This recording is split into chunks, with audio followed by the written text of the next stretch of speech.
Hi, I'm Sharon Vaknin, and today we're making a classic Italian dish, bruschetta. But we're doubling up the tomatoes and adding sun-dried tomatoes. So what I've already done is dice 5 Roma tomatoes. I like those best for bruschetta, but feel free to use whatever you have. Vine tomatoes are great too. Now, the next thing we're going to do is add our basil. And the easiest way to chop herbs is just to roll them up. Just like that. Get all of them all rolled up in there and chop. This saves a lot of time.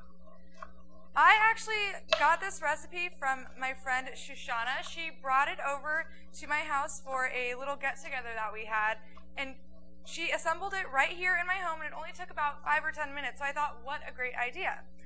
So here we go. Just put your basil in there, and thank you, Shushannah, for this recipe.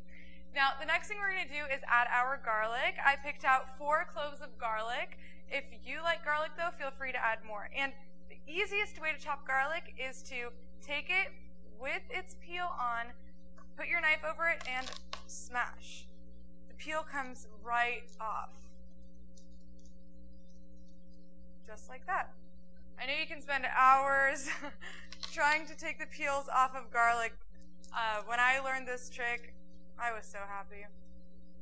Now, the funny thing about bruschetta is that apparently all Americans say it wrong.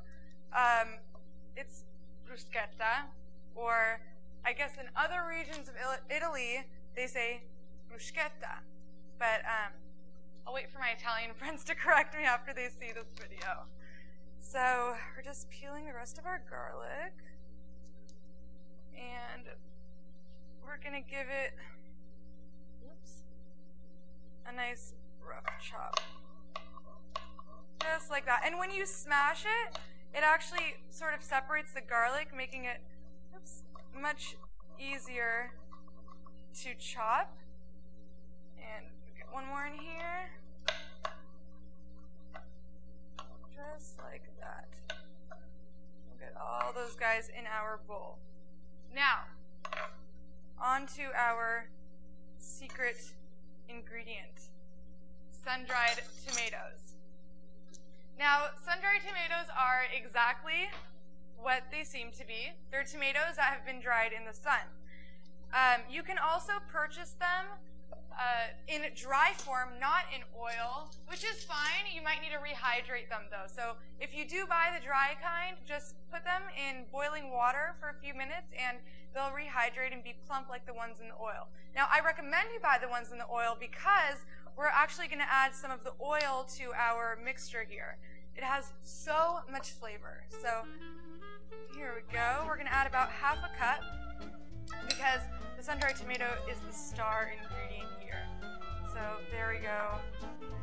How beautiful is that? So give it a good mix.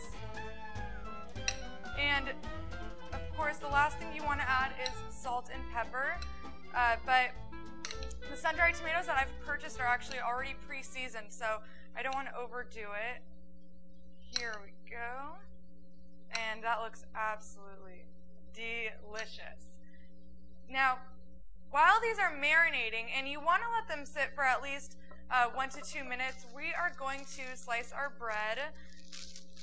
Ideally, you would have a denser bread or an artisan bread, but sadly, most grocery stores only have this really fluffy bread, so that's what I had to get today. If you can, you should let that fluffy bread sit out for about a day so it gets a little stale. But other than that, you could go to a smaller bakery and find a dense bread there. So we're just going to cut our bread into 3/4 of an inch slices. I like my bruschetta bite-sized, just like that. And this is also a great dish for barbecues. If you're having a barbecue, just slice your bread and toast it on the grill. So delicious that way. And that's it. And then just top it with your bruschetta, and it's an easy, easy dish for entertaining. But today what we're going to do is, after we slice this bread, we're going to top it with our bruschetta and pop it in the oven with mozzarella on top, because that's my favorite way to have it.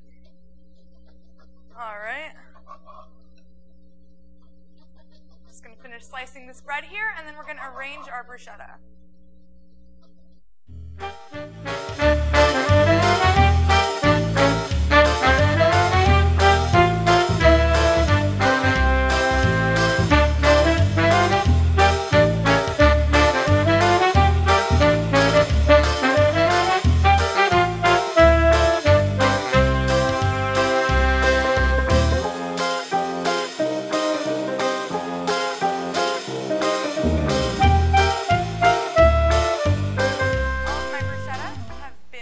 For the oven, I'm going to put it in the oven under the broiler for about 5 minutes or until the cheese starts bubbling.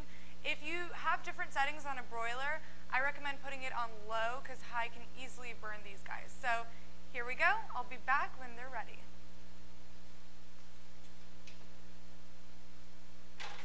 We're back, and I can smell the tomatoes roasting throughout my house. So it's time to get those suckers out of the oven. Oh my gosh, so beautiful. The cheese has bubbled, the tomatoes have roasted, and my stomach is grumbling. Okay, now, I have to tell you a secret, and that is, if you ever want to make an impression on guests, serve your food on white plates. I don't know why,